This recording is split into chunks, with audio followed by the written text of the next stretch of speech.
Hello dear friends, welcome to NET classes CS and paper 1। Dear friends, मैं ज्योति कुमारी चौबे आप लोगों को करा रही हूँ NTA UGC net computer science और पेपर 1 की पूरी तैयारी। डियर फ्रेंड्स, मैंने अभी तक आप लोगों को AI कंप्लीट करा दिया है। CN के मैंने 2 चैप्टर से ज़्यादा करा दिए हैं, मतलब जो डिटेल में होता है, बिल्कुल बेसिक से लेके स्क्रैच से लेके मतलब हाई लेवल तक। लेकिन अभी जो समय है, एग्ज़ाम का डेट आ गया है और विदिन 50 डेज़, ठीक है, विदिन 50 डेज़ आप लोगों को प्रिपेयर होना है JRF के लिए और नेट के लिए, है ना। तो अब स्ट्रेटजी क्या होगी? अभी तक मैंने मेरा जो पढ़ाने का था स्टाइल वो ये था कि जो भी स्टूडेंट बिल्कुल ज़ीरो से स्टार्ट किए हैं उनके लिए, बेसिक से जो स्टार्ट किए उनके लिए। लेकिन अभी क्या है कि अभी कोई बेसिक वाला नहीं पढ़ रहा है। अब एग्ज़ाम का डेट आ गया है, तो जो लोग पहले से प्रिपेयर हैं, जो लोग एग्ज़ाम देने वाले हैं, तो वो लोग कहीं ना कहीं से अपना कॉन्सेप्ट क्लियर कर ही रहे हैं और कर चुके हैं, कई बार कर चुके हैं। इतना जो गैप मिला है, टाइम मिला है, उसकी वजह से। तो मेरी क्या रिस्पॉन्सिबिलिटी है कि उसको मैं पॉलिश करवाऊँ, है ना। तो मैं कल से क्या करूँगी, पेपर 1 और पेपर 2 दोनों के वीडियोस लाने की कोशिश, मेरी पूरी कोशिश रहेगी। थोड़े अपने पर्सनल रीज़न की वजह से मैं नहीं आ पाती हूँ, अलग बात है, लेकिन मैं फुल्ली डेडिकेटेड, बिल्कुल मुझे आप लोगों के रिज़ल्ट के लिए ही सारा मेहनत करना है। और मैं कल से कोशिश करूँगी कि पेपर 1 और पेपर 2 दोनों के वीडियोस अपलोड करूँ, दिन में, रात में, कभी भी 24 घंटे के अंदर। क्योंकि जब मैं रात को ही फ्री होती हूँ, दिन में कुछ ना कुछ अप डाउन लगा ही रहता है, तो करना है। अब आप लोगों को मैं स्ट्रेटजी बता दूँ कि how to crack NET JRF 2021 in 50 days, ठीक है। तो मेरे हिसाब से एकदम सिंपल है, बहुत ज़्यादा ताम झाम नहीं। स्ट्रेटजी में ही हम लग रहा है सिलेबस पढ़ ले रहे हैं, उतना लंबा चौड़ा नहीं है। हम स्ट्रेटजी को एकदम क्रिस्प रखेंगे, जैसे कि मेरे चैनल पे हमेशा मैं बोलती हूँ कि क्रिस्प, बिना ताम झाम के। तो पहला क्या है, पेपर 1 और पेपर 2 डेली करना है। Don't miss a single day. 50 days बहुत होते हैं, बहुत होते हैं। मैं प्रॉमिस कर रही हूँ, अगर हम मिल के साथ मेहनत करें, मैं भी पूरा एफर्ट लगाऊं और आप सब भी उतना ही रिस्पांस दें, तभी मुझे भी मन लगेगा। नहीं तो मुझे क्या मिल रहा है। तो मुझे आपका रिस्पांस चाहिए। तो मैं डेली आप लोगों को कराऊंगी पेपर 1 और पेपर 2, और आप लोगों को अपने एंड से भी करना है। किसी भी दिन इसको मिस नहीं करना है। अब कोई प्रॉब्लम आ गया, बीमार हैं, घर में कुछ ऐसा अर्जेंट काम आया, तो वो मतलब वो एक्सेप्शनल केस होता है। लेकिन ऐसे रेगुलरली आलस की वजह से मन नहीं किया, मूड हो गया घूमने फिरने का, तो उसकी वजह से नहीं उसको मिस करना है, ठीक है। और अगला पॉइंट क्या है, सबसे पहले तो है कि डेली करना है इसको, ठीक है। Don't miss a single day. अगला क्या है, कॉन्सेप्ट का रिवीजन। कॉन्सेप्ट का रिवीजन हमको क्या करना है, डेली 1-1 घंटा देना है। पेपर 1 के लिए भी, पेपर 2 के लिए भी, दोनों के लिए रिवीजन के लिए आपने जहाँ से पढ़ा है, जितना पढ़ा है, ठीक है ना। और हो सकता है कि कुछ लोगों का हो कि मैंने 5-7 यूनिट कर लिया है कंप्लीट, 1-2 यूनिट में है इच्छा, तो उसको आप डिटेल में कर सकते हैं अभी अपने हिसाब से, अपना टाइम। लेकिन मैं यहाँ ऑन एन एवरेज बता रही हूँ सबके हिसाब से, ठीक है, जो सबको सूट करे। उसमें आप अपने अकॉर्डिंग चेंज ला सकते हैं। मैंने ये यहाँ पे एक नॉर्मल सा एक बताया है कि जेन्युइनली क्या होना चाहिए। तो क्या है, अब आपको देखना है, डोंट मिस। इसमें 1 भी घंटा नहीं है, ये तो बस पॉइंट हो गया। अब इसमें आपको आ गया 1 घंटा, ठीक है। ये 1 आवर, ये 1 आवर, यानी कि 2 आवर, क्योंकि आवर हम लोग काउंट कर ही लेते हैं। और देखिए आवर काउंट करना भी पड़ेगा, इसलिए करना पड़ेगा, ये नहीं कि मैं घंटा देख के बैठ रही हूँ पढ़ने, ये नहीं, ये तो देखना पड़ेगा ना। जैसे मैं हूँ तो मैं 18 से 20 घंटे खटती हूँ, मतलब 24 घंटे में मैं 18 से 20 घंटे काम करती हूँ। तो मुझे उसमें आधा काम तो घर के लिए होता है, बच्चे के लिए होता है, जो भी हो मेरा डेली का है उसके लिए होता है। फिर मैं कितना आर निकाल पाती हूँ, तो आइडिया तो लगना चाहिए ना, इसलिए आर देखना गलत बात नहीं है। अब घड़ी का एक एक सुई देख के और उसकी टिक टिक टिक टिक देख के वैसे पढ़ना वो गलत है। लेकिन आपको आर्स का थोड़ा आइडिया लेना पड़ेगा कि आप कितना समय निकाल पाते हैं पर डे, उसके अकॉर्डिंग। तो मान लीजिए कि 2 आवर आप रिवीजन में दे दिए, ठीक है, 2 आवर्स आपको रिवीजन में लगा। उसके बाद है MCQ की प्रैक्टिस, ठीक है। MCQ की प्रैक्टिस मैं क्यों बोल रही हूँ, क्योंकि हम लोग कंप्यूटर साइंस से हैं। कंप्यूटर साइंस में आप केवल वो नहीं करेंगे, प्रीवियस ईयर क्वेश्चन से केवल नहीं होगा। आपको प्रीवियस ईयर क्वेश्चन तो आ चुका है, और आपको क्या चाहिए कि उस टॉपिक से रिलेटेड क्वेश्चन और क्या क्या बन सकते हैं। तो MCQ बहुत सारे स्टूडेंट होते हैं जो पढ़ते पढ़ते वो खुद से भी डिज़ाइन करते हैं, तो आप वो भी कर सकते हैं। या फिर वेबसाइट है, कुछ वेबसाइट है, एक सेन फाउंड्री है, उससे भी मैंने देखा कि अच्छा है। तो वहाँ MCQ के लिए मान लीजिए कि आपको पता है, जैसे कि हमको नेटवर्किंग में पता है OSI लेवल, OSI लेयर, ये डेफिनेटली आएगा ही आएगा इस टॉपिक से क्वेश्चन। IP एड्रेसिंग, उससे आएगा ही आएगा एक क्वेश्चन, 2 क्वेश्चन।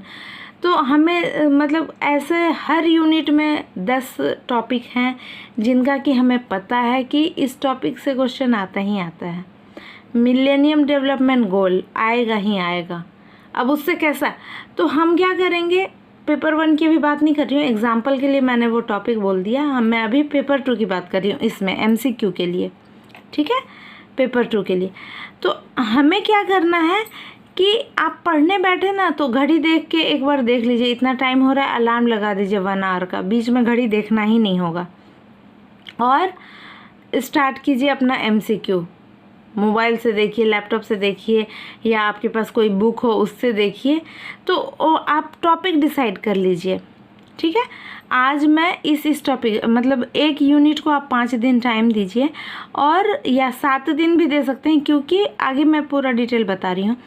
तो क्या है कि आपको देखना है कि आज 1 घंटा में उसमें मैं ये टॉपिक का MCQ देख लेती हूँ। तो 2-3 टॉपिक को रखिए, 2 टॉपिक रखिए, है ना। तो topic wise MCQ practice of the topic which are repeatedly asked, जो हर बार आता है, पता है कंफर्म इस टॉपिक से आएगा ही, ठीक है। देखिए नेट का एग्ज़ाम बहुत बहुत जेन्युइन है, बहुत अच्छा है, उसको डिज़ाइन इतना अच्छे से किया गया ना कि अगर आप उसको मन लगा के करेंगे ना तो पक्का मतलब क्वालिफाई होने से कोई रोक नहीं सकता है। और थोड़ा प्रैक्टिस पे समय देना है, थोड़ा स्ट्रेटजी बनाना है, तो टाइम मैनेजमेंट, ये बस थोड़ा थोड़ा जो हमने बोल दिया, ये जब एक साथ मिलता है तो ये बहुत ज़्यादा हो जाता है। तो इस थोड़े थोड़े को हम अभी से बैलेंस करना सीखेंगे 50 डेज़ में। उसके बाद आ गए ये केवल है 1 आवर फॉर पेपर 2। तो यहाँ कितना था हमारा, ये 2 आवर था और ये 1 आवर, ठीक है। मैं ये अपने हिसाब से एक एवरेज दे रही हूँ प्लान, कोई ये मतलब ये नहीं कि रूल ही है, लेकिन मुझे अपने तरफ से जो समझ में आया मैंने आपको सिंपल, इजी और बेस्ट वैसा बताया। और फिर है PYQs। अब PYQs तो सबसे इम्पॉर्टेंट है, ये तो समझ लीजिए कि कॉन्सेप्ट का रिवीजन हमने कर लिया, कुछ MCQs किए टॉपिक वाइज, अब हमें PYQs करने हैं। ये सब एक साथ चलेगा फ्रेंड्स, ये सब कुछ एक साथ चलेगा।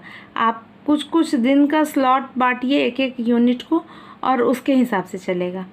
तो PYQs हम क्या करेंगे, 2020 जो पिछले बार नवंबर 2020 में हुआ था एग्ज़ाम, वहाँ से हम स्टार्ट करेंगे बैकवर्ड डायरेक्शन में 20 कर लेंगे, 19 कर लेंगे, 18 कर लेंगे। अगर पेपर 2 के लिए आप इतना कर लेते हैं, ज़्यादा हुआ तो 17 तक चले जाइए, ठीक है। 20 से आप इसको 17 तक कर लीजिए।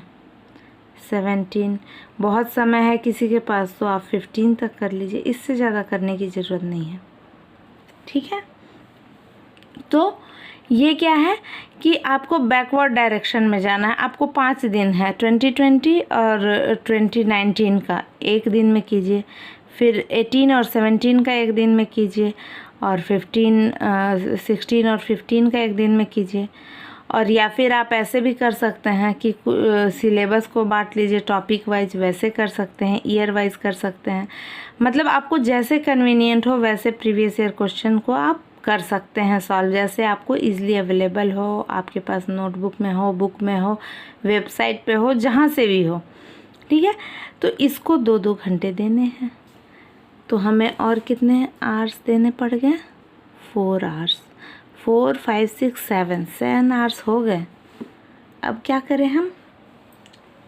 अब ये 7 आवर्स बहुत हो गए। अब क्या हम करेंगे? अब हम कुछ नहीं करेंगे। अब हम करेंगे and definitely allot days to each unit. हाँ, डेज हमें अलॉट करने हैं अपने प्रिपरेशन के अकॉर्डिंग, अपने स्टेमिना के अकॉर्डिंग, अपने जो हम लेवल के अकॉर्डिंग। मैं किस लेवल में हूँ, मेरा कौन सा यूनिट पक्का है, तो उस तरह से। और for both the paper give 5 to 7 days to each unit, क्योंकि 2-4 दिन तो चला जाता है ऐसे दूध भात में। इसलिए क्योंकि क्या होता है कि कभी थोड़ी तबीयत बिगड़ गई, कभी ऐसा अर्जेंट आ गया, गेस्ट आ गए, कुछ हो गया ऐसा, कहीं मजबूरी में जाना पड़ गया, तो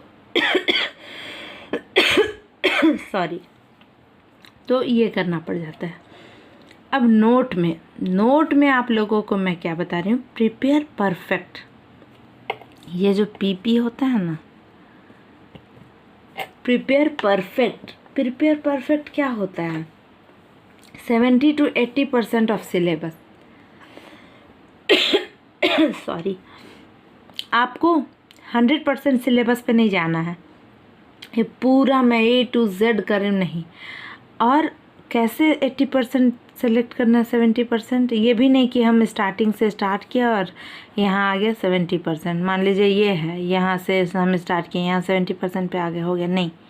आपको होल में से ना चूज़ करना है, सेलेक्ट करना है, उसमें से चुनना है, ठीक है। और उसके अकॉर्डिंग वो टॉपिक जो आते हैं, जो हमेशा पूछे जाते हैं।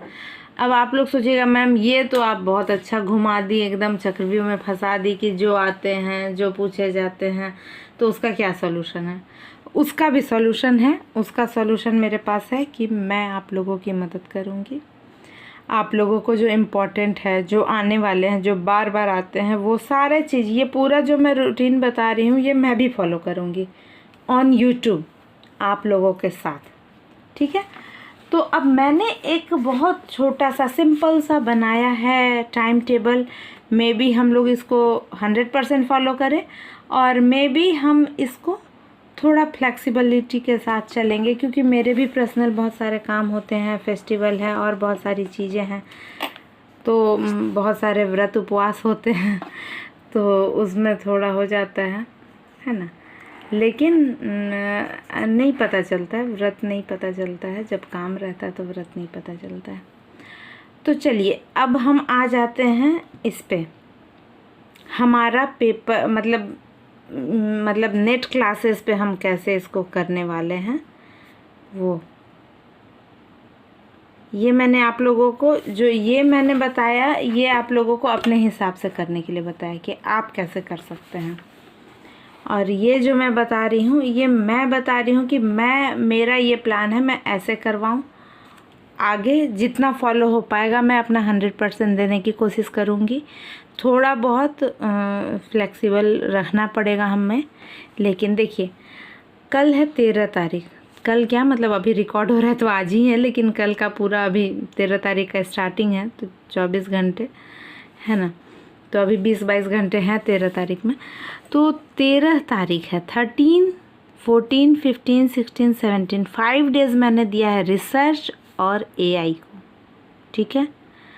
अब ऐसा भी मैं कर सकती हूँ कि रिसर्च को 2-3 दिन में कर 2 दिन में कर दूँ, 3 दिन में एआई को करूँ, या ऐसा भी मैं कर सकती हूँ कि 5 दिन रिसर्च भी आएगा और एआई भी आएगा, ये मेरे कन्वीनियंट के अकॉर्डिंग। लेकिन 17 तारीख तक मैं रिसर्च और एआई आप लोगों को इम्पॉर्टेंट, ठीक है, नॉट ऑल,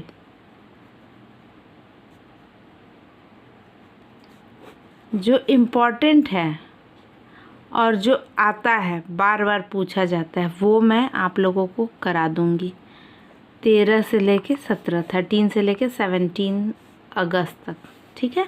तो रिसर्च और एआई। उसके बाद हमारा क्या है, 18 से है, 18 से है टीचिंग और CN computer network. Computer network के मैंने कुछ क्वेश्चन आप लोगों को कराए हैं, लेकिन अब देखिए इसमें जब सीएन मतलब अब सारा एमसीक्यू ही चलने वाला है, ठीक है। एमसीक्यू से ही कॉन्सेप्ट को क्लियर करेंगे, अलग से कॉन्सेप्ट बताने का समय नहीं है। तो ये सारा एमसीक्यू चलेगा। तो पहले मेरा क्या था कि या प्रीवियस ईयर क्वेश्चन पीवाईक्यू चलेगा। कॉन्सेप्ट आप लोग को अपने अपने नोट्स से उसको रिवीजन करने होंगे, वो वाला पॉइंट मैं नहीं करा रही हूँ, बाकी मैं कराऊंगी। तो मान लीजिए सीएन है जिसका मैंने बहुत सारा क्वेश्चन आप लोगों को कराया है। अब है कि मैं एक क्वेश्चन एक वीडियो में नहीं कराऊंगी, अभी तक मैंने एक एक क्वेश्चन को वीडियो दिए, लेकिन अब क्या करना है कि एक वीडियो में मैं 10, 15, 20 इतने क्वेश्चन करा दूं, ठीक है। तो 5 दिन में 100 क्वेश्चन, मोस्ट इम्पॉर्टेंट 100 क्वेश्चन करा दूंगी, और आप लोग अपने एंड से भी करें, बाकी मैं सोर्स बता दूंगी और कर लीजिए। और बहुत ज़्यादा होगा तो टेलीग्राम चैनल पे आप जुड़िए, तो वहाँ मैं क्वेश्चन और दे दूंगी, आप उसका प्रैक्टिस कर सकते हैं, है ना। तो ऐसे मतलब सोर्स बहुत सारे हैं जहाँ से आप कर सकते हैं प्रैक्टिस, तो वो मैं बता दूंगी। तो ये मैंने 22 तक का रखा कि टीचिंग और सीएन 21 तक का, ये 4 दिन में करना होगा। सीएन हम लोग थोड़ा पहले भी पढ़े हैं, और ये एआई और सीएन ये 9 डेज़ में इसको थोड़ा हम लोग बैलेंस कर लेंगे, इसको भी 4 दिन, इसको भी 4 दिन, या सीएन को 5 दिन देना पड़ सकता है, ऐसे कर देंगे ये। उसके बाद यहाँ रक्षाबंधन आ गया 22 को, उस दिन तो बिल्कुल टाइम मिलेगा नहीं, है ना। फिर पूरी रात जग सकती हूँ लेकिन ब्रेक ले लेंगे। उसके बाद है 23, 24, 25, 26, 27, ठीक है, ये आ गया। तो इसमें मैं कम्युनिकेशन आप लोगों को कराऊंगी और टीओसीएन कंपाइलर कराऊंगी। इसमें ये भी हो सकता है कि कम्युनिकेशन को मैं 1 से 2 दिन में करा दूं, क्योंकि छोटा टॉपिक है, छोटा यूनिट है, और टीओसीएन कंपाइलर को ज़्यादा टाइम दूं, है ना। क्योंकि अब सिर्फ क्वेश्चन वाली बात रह गई है। तो मतलब इस 2 महीने में सिर्फ प्रीवियस ईयर क्वेश्चन और मल्टीपल चॉइस क्वेश्चन के ही वीडियो आएंगे नेक्स्ट 50 डेज़ में। उसके बाद 1 तारीख से 5 तारीख तक हायर एजुकेशन, ये सितंबर आ गया, ठीक है, सितंबर आ गया। इसमें हायर एजुकेशन कराऊंगी और DSNL को कराऊंगी। इसमें भी हम एडजस्ट करेंगे अपना, ये 2 दिन में करा के ये पूरा कराएं, या फिर ये 5 दिन आए, ये 2 ही दिन आए, है ना, ऐसे कर सकते हैं। फिर पीपल डेवलपमेंट एनवायरनमेंट, फिर सॉफ्टवेयर इंजीनियरिंग, फिर लॉजिकल रीजनिंग आएगा, फिर OS आएगा। 5-5 दिन का स्लॉट है, इसमें डेट देखने की ज़रूरत ही नहीं है। मैथमेटिकल रीजनिंग, DBMS, और उसके बाद 20 तारीख तक ये हम लोग कंप्लीट कर लेंगे। फिर बचा 21 तारीख से, 21, 22, 23, 24, 25। तो इसमें DI और RC को कैसे सॉल्व करना है 2 दिन बता दूंगी, 1 दिन DI, 1 दिन RC। उसके बाद CG एंड C, इसके भी जो आते हैं क्वेश्चन इम्पोर्टेंट, ओनली वही करेंगे, ठीक है। फिर है 26, 27, 28, 29, 30। तो 26, 27, 28, 29, 30 में क्या है हमारा, डिस्क्रीट है और कंप्यूटर ऑर्गेनाइजेशन एंड आर्किटेक्चर है ना। तो इसमें क्या है कि यहाँ तक हमारा हो गया। अब इसके बाद ये पेपर 1 का काम हो गया, जो मुझे हेल्प करना है वो मैं करा दूँगी, बाकी आप लोग को खुद भी प्रैक्टिस करनी है। और उसके बाद है ये डिस्क्रीट और कंप्यूटर ऑर्गेनाइजेशन एंड आर्किटेक्चर। तो डिस्क्रीट को थोड़ा टाइम देना पड़ेगा क्योंकि उसमें तो सब में क्या करना है, सब में जो आते हैं क्वेश्चन वो क्वेश्चन और जो इम्पॉर्टेंट MCQs होंगे वो वही कराना है। तो मेरा ये प्लान है कि मैं आप लोगों को ऐसे करके कंप्लीट करा दूँ पूरी तैयारी, और इसमें आप लोगों का रिस्पांस, आप लोगों का सहयोग बहुत ज़्यादा मायने रखेगा। तो थैंक यू फ्रेंड्स, पढ़ते रहिए, बढ़ते रहिए, और कल से हम स्टार्ट करेंगे रिसर्च, ठीक है, सॉरी, रिसर्च और AI के हम क्वेश्चन करेंगे। और AI का देखिए, मैं ऑलरेडी पूरा कंप्लीट प्रीवियस ईयर क्वेश्चन करा चुकी हूँ। तो AI को 2 दिन में कंप्लीट करके और फिर मैं 15 तारीख से फिर से CN 15 से लेके 21 तक में CN को कंप्लीट करा दूँगी, ठीक है। तो मतलब इसमें फ्लेक्सिबिलिटी होगी, लेकिन मेरा जो है कि सबको हमको कवर करना है। इसमें से आपका कुछ नहीं हो पा रहा तो आप छोड़ दीजिए। मैंने बोला 100% मत कीजिए, लेकिन मैं यहाँ तो 100% रखूँगी। बाकी देखा जाए कैसे कितना हम लोग जंग जीतते हैं। तो पढ़ते रहिए, बढ़ते रहिए। All the best. Thank you friends.